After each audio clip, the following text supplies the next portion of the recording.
Hey guys, and welcome to episode 6 of All About Millennials. We are just breezing right through every single week. I can't I believe how know, far we've right? come. Oh I'm my still god. amazed at all this, man. What Me is up? too. We're making it happen via Zoom. We're making it happen via YouTube. Man, it's crazy. Spotify, Anchor, all this. And it's, can you believe it's been good? And honestly, to just think, like, this has been in the work for what, a year and a half, and now it's finally, here we go. All right? And I've never felt so confident about something like, I love this. I love it too, and it's just fu- fun. And honestly, to I don't know what it is. I know we agreed on like a hiatus around Christmas, and I know this week isn't the Christmas holiday. This week, for some weird reason, one or another, or like 15 reasons, feels like Christmas. Maybe it's because Mother's Day is coming and we gotta get gifts for our mamas. Well, I did pub and just was a little funny over Cinco de Mayo as well, but that wasn't going to be But then again, every single day for anybody should be, is, always will be until you die, is Mother's Day. And with that being said, oh my goodness, I don't know where to begin with our guest today. She's a PR rep, an artist, a drama just enthusiast,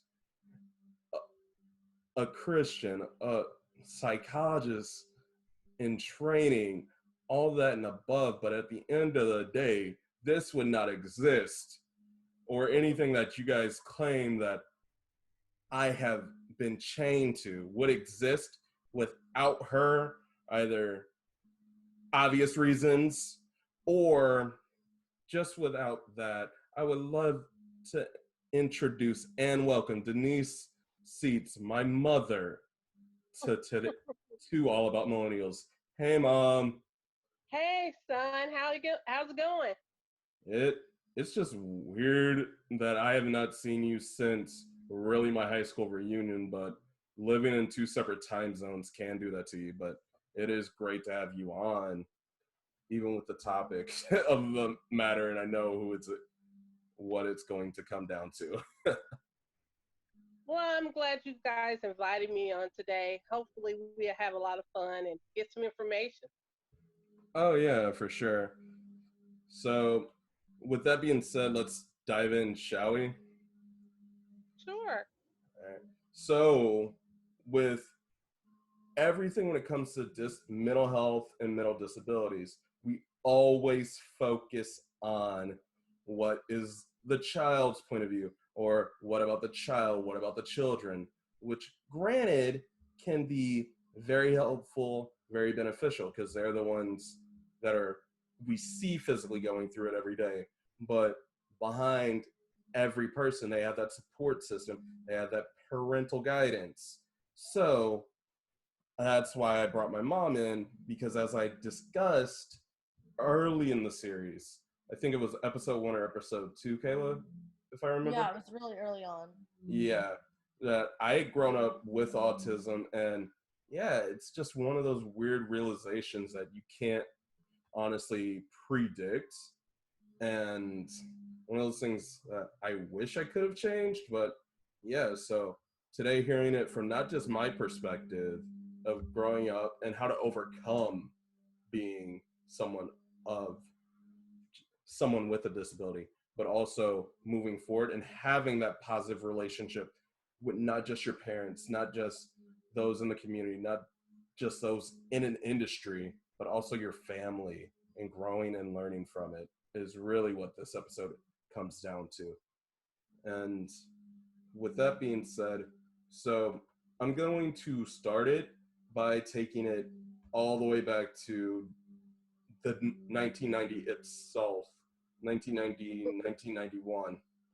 And Mom, what were, just to set the scene and set the context for this conversation, what was going on in your life in that year, 1990, outside of Um, like me? well, in 1990, around the time of your birth, um, it was brought to my attention. Actually, they hadn't just told me that you had autism at the time. I had a very large support system. My mom, which was in the medical field, different teachers, leaders, doctors. We actually was a great village together because um, I had a previous child, so I knew some signs to look for as a young mother, but I never had dealt with anyone that had special needs.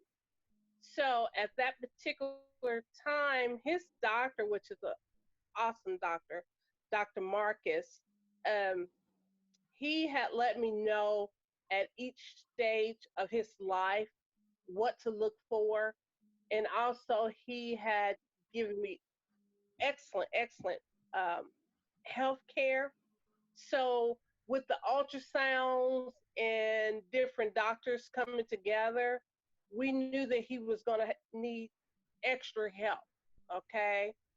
So, one of the things that I prefer to is the fact when you do have a special need child, there's no reason to be ashamed of it because it's nothing that you have done previously. And to address each issue as it comes, Donaze had a learning, what you would say, he understood everything you would say to him, but he wasn't responding with words. So, very early on, maybe 13 months, because um, his lack of speaking. Like I said, I had a previous child that started speaking at 4 months, and he wasn't doing that. So the thing was that we put him in speech therapy. He had a lot of different therapies. Donis had to overcome a lot of different things, meaning his motor skills, his cognitive, all of these things were a factor. But we work with him. You can't just sit a child in the corner with a toy or let him watch TV. You have to work on these things. When you see that your child, especially when you have therapists that are telling, okay, at this age he should be doing uh, A through F, from G to the next stage. So the thing was to get ahead of his progress and not to just give up. We just constantly worked with him, and he was involved in a lot of activities. And I mean, from church to camp, all these great things. So we used a village and a lot of prayer with Donez, and you have to be patient. You definitely have to be patient with a person that has autism or any special needs. The thing is not to be ashamed or to push it under the rug, but to address it, to figure out what works for that individual, because there are different levels of autism. And he had one of the lowest autism because at one time we were afraid that he would never learn, or he would not have friends, or he wouldn't have social habits. But as time went on, the more that we worked with him, the more people that we influenced him around, he just he just blossomed. And I'm so proud of Donez. But the thing is not to be ashamed, to embrace those things, and to have patience and love and compassion for people. So I learned a lot from Donez. One thing about him having autism, he didn't have the spirit of being afraid to try things. We never told him any boundaries. And when you don't put boundaries on your gifts and your talents, eventually those talents and strengths that you have will overtake those weaknesses.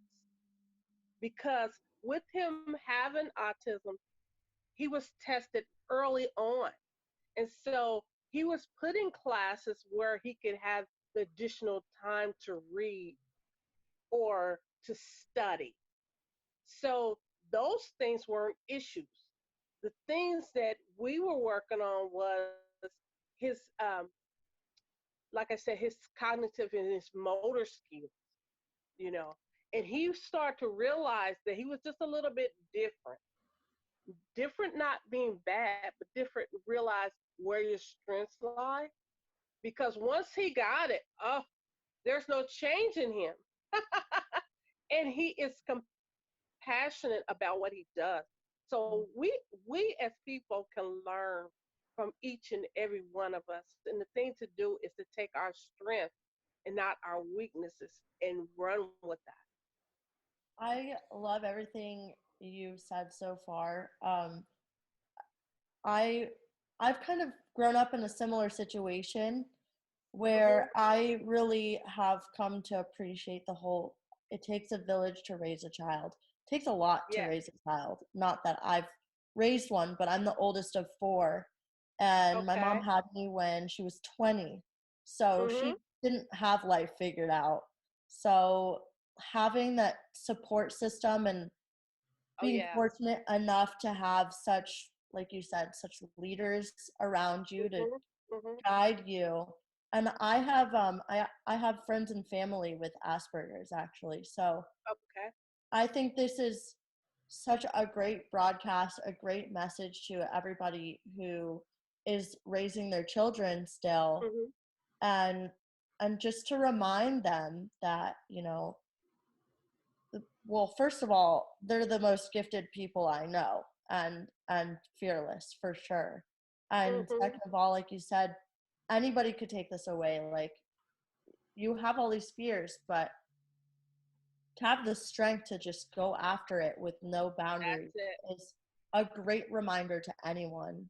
And Mhm. my youngest brother um, had trouble speaking until he was 4. He was drooling until he was 4, Mhm. and he just he was held back in kindergarten, but Mhm. he just finished 7th and 8th grade this year, and so now Okay. he's caught up and he's going into high school. And Mhm. I think that's probably the biggest accomplishment he could have Oh so yeah. far, is just Mhm. having that mindset that I'm not going to stop until I get to where I want to be. And Absolutely. I think this is a great message to moms everywhere, just Mhm. for their kids, like, just keep pushing them Yes. to follow whatever their instincts are. Mhm. I love Mhm. that. You're absolutely right because at one time they were saying, well, he may not be able to learn, you know, um, at his age rank, meaning if he was in the 6th grade or if he was in a different grade. But I just believed in my heart that he could do it because once I realized that he could truly learn, he pushed himself so hard. And I was so amazed with him because I have 3 children, and him being the middle child,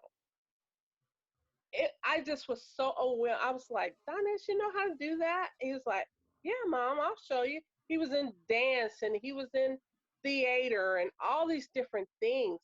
And then he got into a Hispanic club, Donaze. Am I Yeah, right? And I was yes. just so amazed. And I mean, he would just catch on so fast. And I'm like, we would go to his events and things, and I was just outdone. I'm thinking, wait a minute, I never tried stuff like this, but I never put him in a box. And Mhm. I think I don't care if you have uh, special needs or not. Don't limit yourself. Don't limit your children to what you used to do, or if you have more than one child, don't compare your children to one another. Even if they didn't have a special need, each individual is unique. And when we start trying to categorize them or put them to a standard that is either below them or above them, let them enjoy the journey. Now, I am a very big encourager of anyone, of whatever you're doing. I tell them to be the best of whatever you're trying to achieve in life. But don't give up. You'll never know what is in store for you if you quit in your journey. So you have to continue to make goals. Even at my age, I have goals. And God always supersedes what I even imagined that it could be. So, yes, set goals, but don't set boundaries. Set boundaries to maybe a length of time. Okay, I want to do this by 2022, excuse me. If you really push yourself and you apply yourself, I believe that you could do it sooner than that. But let's be reasonable so you don't get to the place where you're depressed or don't feel like you can't accomplish those things. But I've enjoyed each and every facet of Donez's life. I truly have, because he truly amazes me. From moving from state to state, not knowing anyone, that amazes me. Like I said, he's never had a fear factor in his life. So I believe you can do whatever you put your heart and mind to. So that being said, thank you so much for the journey. Th- Thanks for that, Mom. And honestly, I am, before anybody says it, this is not just a say, oh, I need a personal like confidence boost. No, this is more so like, really, I'm just impressed that I was given that support system. And growing up, I don't think I realized or really took advantage of or had a choice to take advantage of any of the accommodations that were presented, because I got put in those classes until like what, seventh or eighth grade. Actually, I think you had a little bit in high school because didn't you have additional time when Right. it came to you reading, your subjects? I know it was there by high school, but I'm saying, when did it start? Did it start while I was in Pike or Township, or did it start when I was in Warren? Because then it would have been seventh or eighth. Um, seventh and eighth, seventh and eighth. Okay, so it Yeah, did start when I, yeah, so because that far back, Donna, they realized you had a special ability with your arithmetic. okay. So he was soaring into college courses with his math, but the science and the reading subjects, that's where they gave him the extended time with, reading and completing his assignments. Because, like I said, not his cognitive, his motor skills, like writing, would take him a little bit longer to get it on paper, but it was right on point with his subject. Mm-hmm. And I'm sorry for everybody watching this on video, but and my reactions, but I just had a flashback to the GQE and taking all the way to senior year, like second semester, last chance, senior year. And that was one of the things like preventing me from graduating. So I know exactly what she's talking about. And Mm-hmm.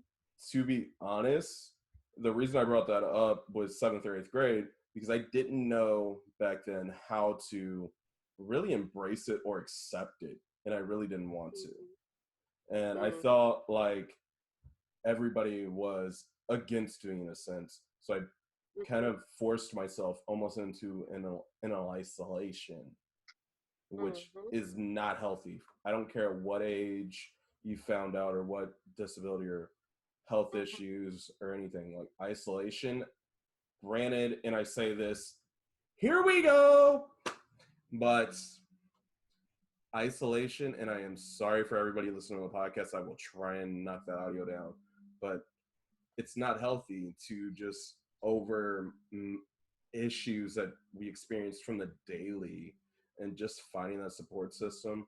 I didn't understand that everybody was for me, and I'm glad I saw that, the support system and everything that I had and still have to this day, even though now it's on a grander scale. Like Kaehla, I met while I was in Orlando, and I'm living in a household with brothers within my sisterhood of churches out in LA that I didn't meet till I moved out here in LA now, and it's just been a blessing. But to do that, I had to let people in and stop being in isolation, because I've legit seen from not just my end, and in the same, like, what was it, like 3 weeks, you're in too, Mom, when I basically almost, the first time, with a knife and a belt around my neck while you were in the hospital.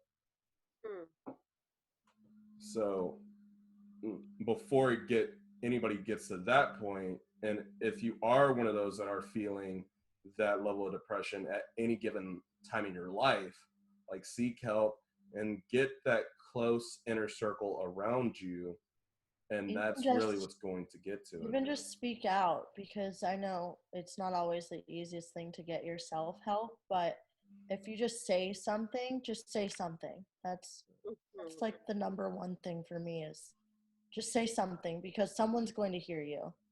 Absolutely. But I mean, I've definitely seen it, and I've been through the isolation and all that, and I think that's something that, like, we do struggle with maybe like our generation. Like, we have this whole podcast about millennials, and this whole being a millennial thing has blown up because we are really transforming from older times, and we have all these abilities, and we get overwhelmed so easily. And you know what else too? Donaze said something that strike on that mental part. This generation, I think, has a real big time with acceptance. And from my time,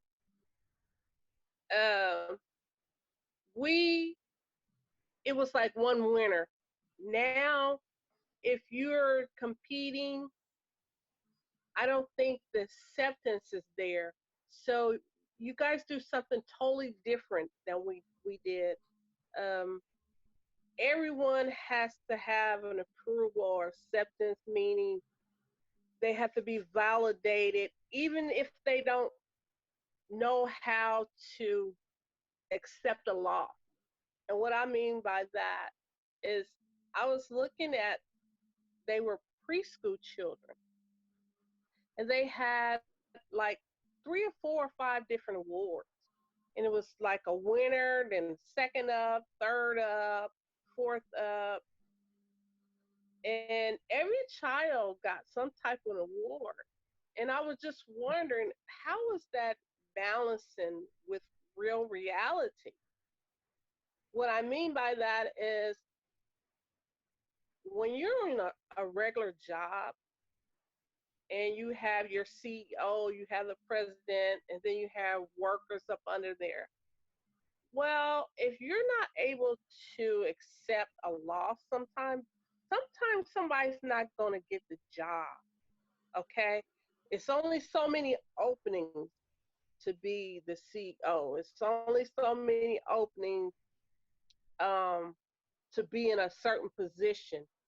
And what frightens me is, if you never teach your child how to accept a loss, excuse me, this is how people are getting so depressed, because they don't know how to deal with everyday life. Because as a child, if you got a a ribbon or a trophy for the same thing that the person won that actually, deserved that medal or whatnot.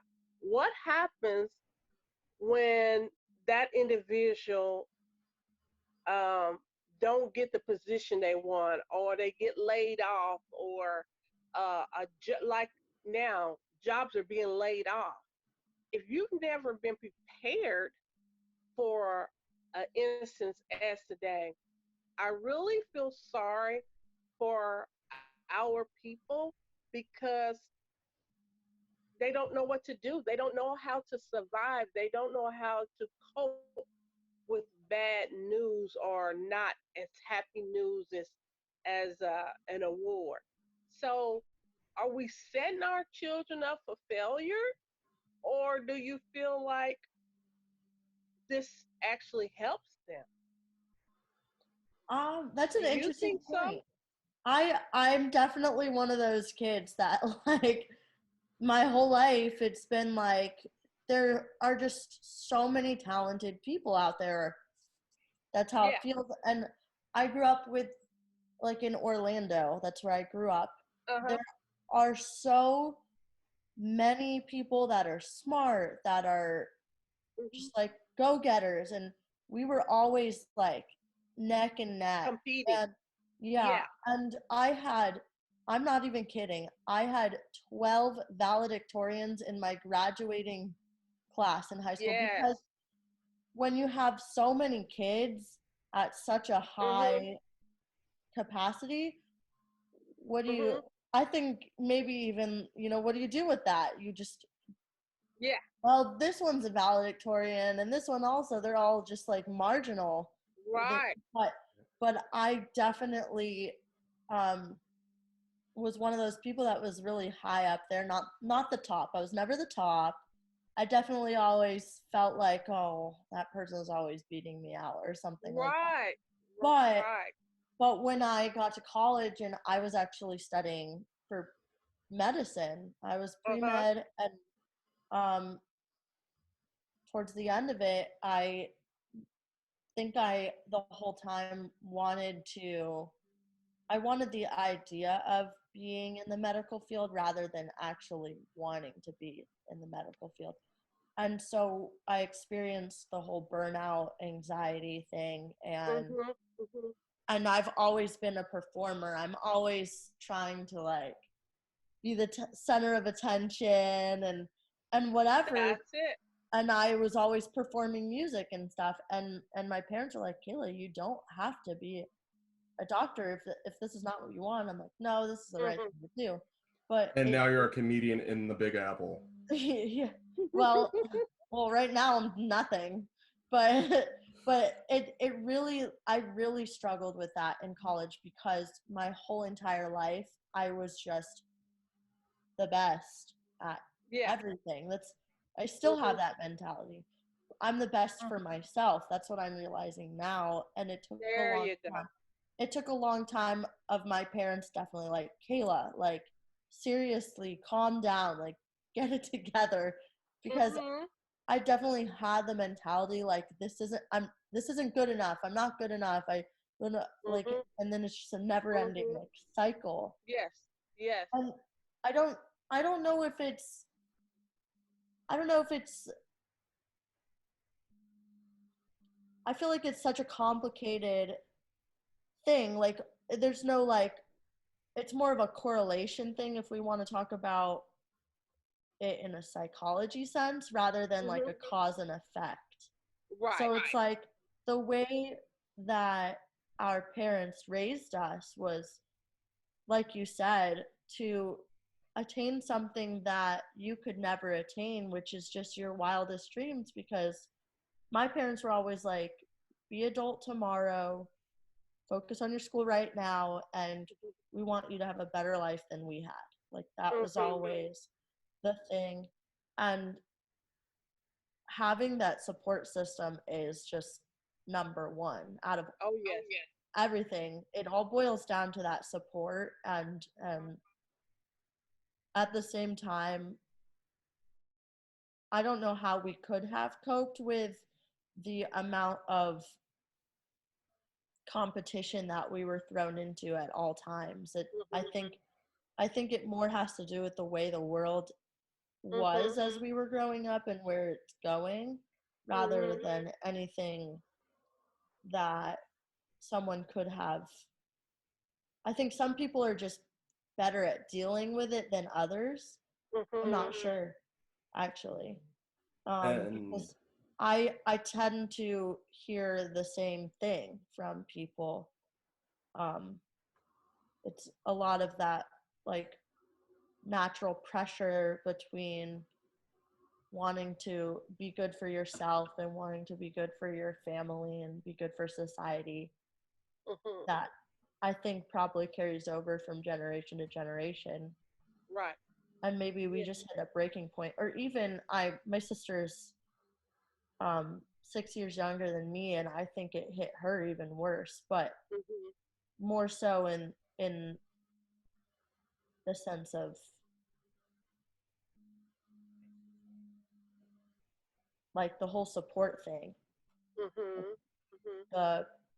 I was very independent growing up, and she needed more nurturing, and so I think it's like a whole learning process.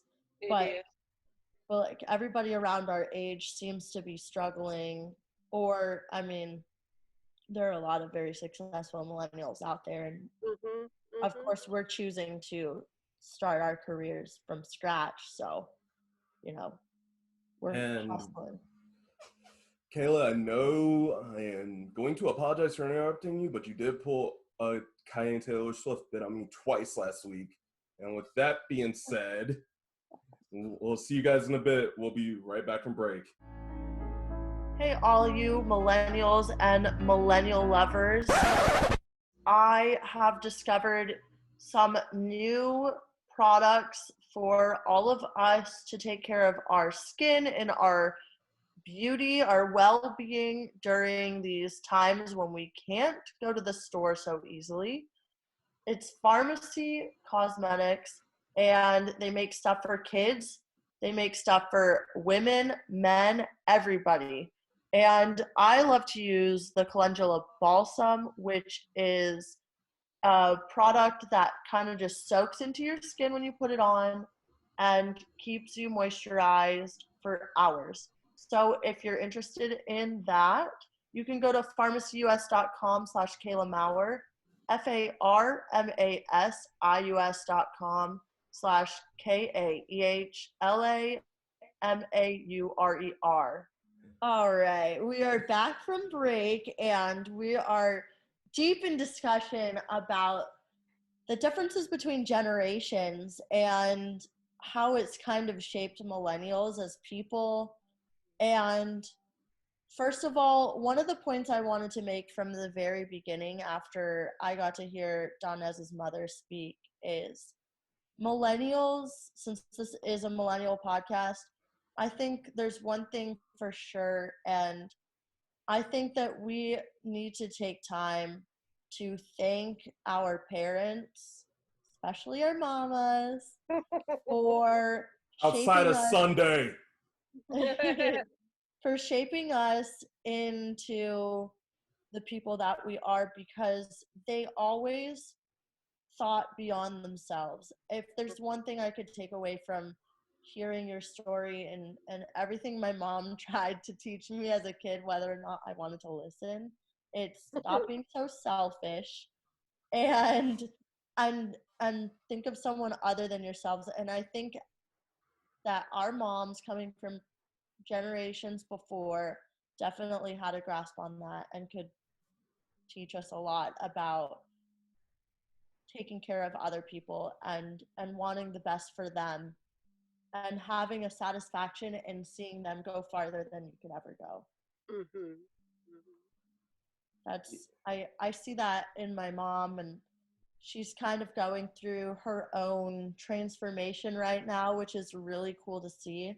A lot's going on, and she's actually diving so deep into the Orlando film scene that she's going to take it farther than I would have ever taken it. And it's incredible because she's a real estate agent and she's worked in mortgage, and if there's one thing that I taught her by fighting when everybody thought I was going to become a doctor and me saying, nope, I'm just going to buy like 6 comedy books and read them all and go see shows and graduate college and never look at it again. It's that I'm really taking the risk to do something that I'm passionate about and inspiring her to do the same. But I know she's always looking at what I'm doing and like, wow, like she's doing it. And I thank you guys for just anytime. And You honestly, know you what? brought up a key point. Sorry to cut you off, Mom. That's But fine. you brought up a very key point, and that's just not for having the same type of path and not trying to just like take after or take, yes, we can take after our parents, but not trying to just milk our parents' name. And I think that's one thing we all, regardless disability, mental health issues or not, that we all do, especially like millennials growing up or whatever. And I think that was the one thing I really enjoyed, and I am so grateful when it comes to my relationship with my mom, even though at the time I hated it. And there were things I really did like despise and just you had to force me to do. But at the point of it was just for my own benefit and not building my name just because I'm her son, or making the connections, making the developments I did within my own road when it came to film and new media, just as she did, because everybody's different. And yes, we can learn from what our parents do, but don't try and milk off your parents' name or just get in for, oh, I'm so and so's son or I'm so and so's daughter, and then try and build their legacy just off that. Because what if you make this mistake, screw up, then not only are you screwing up yourself, but you're also making that mistake and like, oh, is Denise's son really doing that? Like, I basically know Denise by what her son does and not even having to hire her, or like really getting people to second guess all of her work. And that was the one thing I think growing up, and I think the earliest was when you started having me take public transport for the first time, which I I hated doing that. And I was about 14, I think, when I started. 13, 14? I definitely threw I definitely Yeah. threw a fit about public transportation as a kid. I definitely did not understand. But here's the thing, I was still doing and being as active as I was, but she was driving until she stopped driving. Right. And then Then you're like, whoa, I what have am to I do going this to? So I myself? was like 14, 15 now, I think about it. Because I remember it was one of the first semesters that I was involved with the NAAA Expo that it really kicked into high gear, because like we all have our own schedules and we all have our own destiny.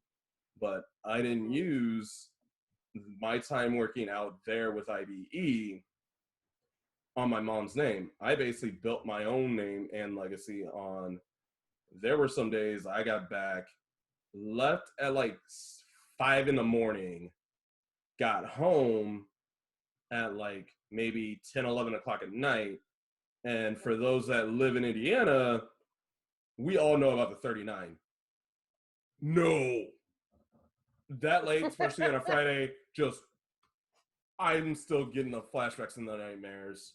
Just because if you want to talk about just stuff Yeah. that will instantly just like change somebody's life, and more the most prone time to see a legit fist fight or drunks like out. And it kind of got me used to just being around like LA and Orlando by myself. Did I get lazy a little bit? Yeah, but it kind of prepped me. And I think, granted, I left the house later than I probably should have in my mind, but I left it at the perfect time when I felt in my heart that I was ready to go. When my mom felt it was right in my heart, not just me running my mouth.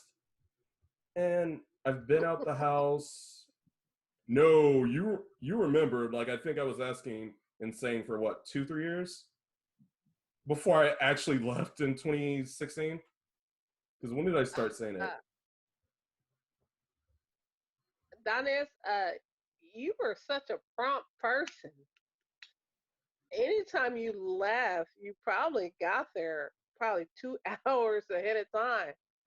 I really didn't know that you didn't like public transportation, because I would ask him, you want to ride? Nope, I got it myself. So it's really because I got used surprising to what it. he's saying. We're the experts at condescending remarks. Exactly. Here's why I disproved it. Because I didn't mind scheduling it. It's just when I knew I had to schedule it, and the earlier I had to be there. But I knew, like, doing it and almost a self-reliant attitude, which we all have in this generation. And Kaehla, you can vouch for this as well. Like, we all want to feel like we don't want to depend on our parents to a point, but then it's like, we know we can come back if we needed to. or abuse it when we want to. Yeah. I hate to say That's I've done. driving you guys. Yeah, I mean, That's right now I'm driving going you through that. guys. Right now I'm in New York, but I just had a conversation with my dad, and he was like, "Oh, just checking on you. Haven't heard from you." I was like, "Oh well, I've had a really rough week, but things are good now." But basically, I was out of my lease going into May, and I wasn't sure when I was going to be working, which is where I live in the summer. So I knew I had to move out of this house because old people live there. And so I was like in limbo. I was like, well, I guess Wrong at the very terminology. last case, I go home to my parents, but I have no money and I have no place to stay. But then everything worked out, and my dad was like, you always have a place with me. And I was like, yeah, well, I thought about it. That was my fallback. Well, we always know we can go back to our support system, but we try. We're trying. Yeah, and I do believe that we always have that fallback, but whether or not we use our fallback as our first instinct is one of those fine lines that I feel like people either you cross it, you either avoid it entirely, or you, like, in my mother and I were talking right before this, and this is the first time we've seen each other, granted via a Zoom call, since September. Mm-hmm. And which is weird. And before you even say it, yes, that was the month I came back for my reunion. Mm-hmm. And half the time I was sick. Didn't know how to, I don't know how this LA body didn't know how to adjust Midwest pollen. And it really. That's definitely, that sounds right. LA, granted, it has smog issues, but I mean, the allergens are definitely not as bad as the Midwest. Oh, yeah. So That's being so out the Midwest for like 3-4 years at that point, and I just flared up, and my sister lives by what feels like a cornfield, corn and cotton field. I was gonna say it probably is a cornfield. Yeah, corn and cotton field, and I'm like, yeah. oh man, I gotta walk by this every day. And I knew it only took me about a week, and people were seeing how red my eyes were. And I stayed for like another week. By the time, and it took me like a week after I got back to California just for my nose for me to kind of look like normal. And I don't know. Did you see how red my eyes were while I was over there? Like the latter half. Yes. Oh man, because that was just like I heard you. Your nose was, it's pretty stuff. Oh yeah. Yeah, Mm-hmm. and that's just not getting used to it. So it was weird. But to get back on topic, that's just been one of those things. I don't mind I mind it, but I don't mind traveling and just getting myself to different things and seeing different locations. And that's not the creator in me. That's just the personality that I've kind of been taking. I just want to see the world and at least say I've been to whatever I've seen and really been inspired by. Dream destination, Rome, and just chill. That's definitely me. Yeah. I say that I definitely am living the life my mom would have lived if she didn't have me. But lucky for her, she had me. Lucky for her. Wow. I so luckily she had me. I'm glad it was you and not me because I would have that would have got us canceled. It's funny. I'm gonna have her on my vlog this weekend, and I don't know what's gonna come out of our mouths. But no, Oh man. So luckily is she that had going to me be so out that I could do it for her. in context? Is that going We to be out parents, we tomorrow or love Saturday? Tomorrow or Sunday? Is that coming out? Is that Sunday. Sunday. Okay. Yeah. So this. Well, will you kick off your Mother's Day weekend with my mom, and you end it with Kaehla's, and Kaehla trying to not have diarrhea in the mouth in front of hers, and me just trying to not be a little I bashful. think it's gonna be the other way around. Oh! What were you saying, Denise? No, you were saying you were living the life your mom. We as parents love to see our children just go and do all the things that your heart desires. Some things we've gotten to do, and some things we can just live it through you guys. Because with the way internet and everything is, we can see it socially, and we want to see you guys do great things, because you're great young people that are very creative and very wise. So I'm sure she's very happy for you. Very happy for you. I'm happy for you. Oh, I am very happy for you. Oh, no. I'm And happy for don't be all of us. afraid. Go and travel and do all those great things. Whew, And man. you are right, because you don't have children. This is the time to do it. This is the time to do it. Which The goes sky is the back limit. which goes Hmm. back to the one reason why I felt so confident, and I do remember this line of reasoning, even though I should have gotten in trouble for this and how I worded it, but it is so true on how I worded it back in the day.